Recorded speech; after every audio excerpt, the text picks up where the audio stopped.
BJP केंद्रीय चुनाव समिति की बैठक देर रात तक दिल्ली में चली।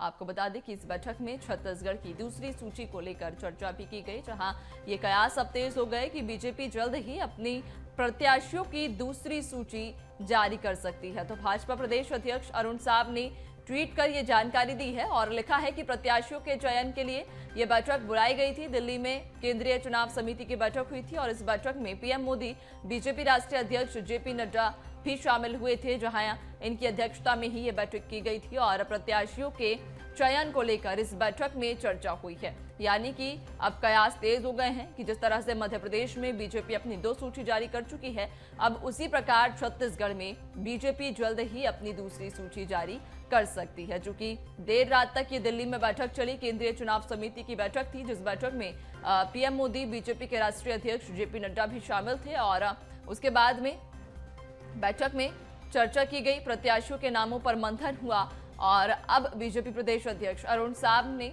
ये ट्वीट किया। ट्वीट कर उन्होंने जानकारी दी कि प्रत्याशियों के चयन के लिए दिल्ली में ये बैठक बुलाई गई थी। देर रात तक ये बैठक चली थी और इस बैठक में पीएम मोदी, बीजेपी राष्ट्रीय अध्यक्ष जेपी नड्डा भी शामिल थे।